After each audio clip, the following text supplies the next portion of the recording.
এটা আগে করতে হয়, এটা না করলে কনসেপ্ট করবে না। হ্যাঁ, আমি তো ডাক্তার সেই হিসাবে বলছি।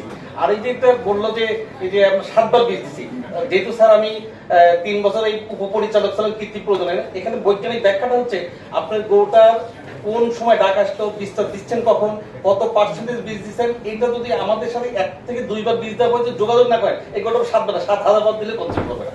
এই বৈজ্ঞানিক ব্যাখ্যাটা হচ্ছে ভিতরে হাত দিলে আমার এই কর্মী বা আমরা যারা ডাক্তার আছি বুঝতে পারবো যে আসলে সে বীজ দেওয়ার মতো উপযুক্ত অবস্থায় আছে কিনা, না দিলে হবে না। আরেকটা জিনিস, যে গত কয়েকদিন আগে একটা গরুর বাচ্চা হয়েছে সেকেন্ড ইস্যুতে, বাচ্চা হওয়ার ওই সকালবেলা হয়েছে, দুপুর থেকে দেখা যায় তার 3টে বার্ড ফুললি বন্ধ। ওটার দাম কিন্তু মিনিমাম 2.5 লক্ষ টাকা।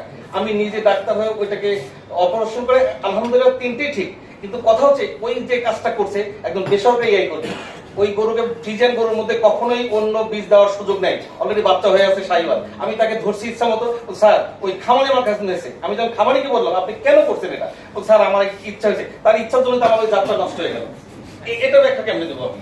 এখন কথা হচ্ছে খামারি প্লাস আমাদের যদি আন্ডারস্ট্যান্ডিং মিউচুয়ালি না থাকে, আমরা এখানে অবশ্যই ধরা খাবো। এই 7 বার বললো, দ্বিতীয়বার আসার কথা ছিল আমার কাছে। উনি কেন আমার কাছে আসে নাই, বা আমার মতো যে ডাক্তার আছে উপপরিচালকের ওই অফিসে ফিরিও জেনারেল স্পেশালি গরু ডাক্তার রাখলে কি পরামর্শ দিবে, এটা যদি সে না নেয় তার গরুটা কনসেপ্ট করবে না।